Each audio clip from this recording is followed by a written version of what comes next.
అందరికీ నమస్కారం. ఆసనాలు వేసేటప్పుడు ఆసనం చేసి ఆసనంలో కదలకుండా స్థిరముగా కూర్చోవాలని యోగా మాస్టర్స్ అందరూ చెప్తూ ఉంటారు.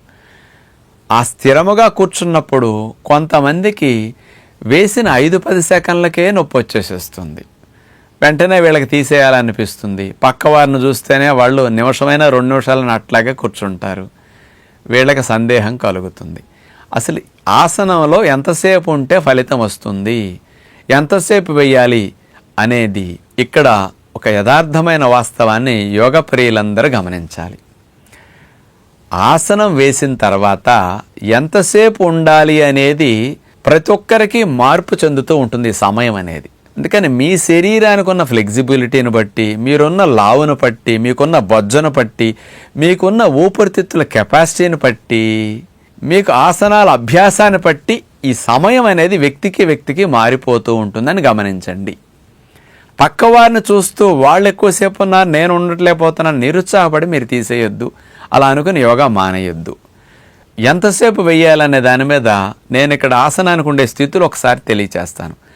ఆసనానికి చేయు స్థితి, ఆసన స్థితి, తీసాక విశ్రాంతి స్థితి అని 3 ఉంటాయి. అంటే మీరు ఒక ఆసనం వెయ్యాలనుకోండి, ఈ కాళ్ళు అటు ఆ కాళ్ళు ఇటు చేతులు ఎట్లా పెట్టడం ఇట్లాంటివన్నీ పెట్టారు. ఇది చేయు స్థితి అయిపోయింది. ఇక కదలకుండా స్థిరముగా అదే భంగిమలో ఉంటే దీన్ని ఆసన స్థితి అంటారు. కదలకుండా ఆసన స్థితిలో ఈ స్థితిలో మీరు ఎంతవరకు మీ శరీరం ఓర్చుకోవటానికి, ఆ నొప్పికి ఇబ్బంది లేకుండా ఉంటుందో, మీ శరీరానికి అనుకూలత ఎంతసేపు ఆసనంలో ఉండటానికి అవకాశం కలుగుతుందో మీరు అంతసేపు ఉండాలి.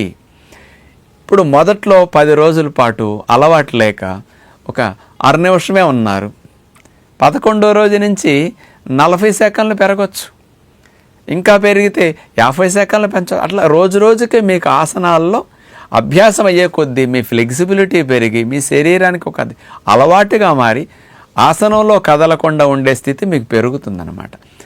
ఆసనాలు చేసేటప్పుడు ఎంతసేపు ఆసనంలో కదలకుండా ఉండటానికి మన శరీరం సహకరిస్తే అంతసేపు ఉండటం అనేది ఆరోగ్యానికి, లాభాలకి ముఖ్యంగా ఉపయోగపడుతుందని గమనించి ఎక్కువసేపు మీరు ఉండటానికి ప్రయత్నించండి అని కోరుకుంటూ నమస్కారం.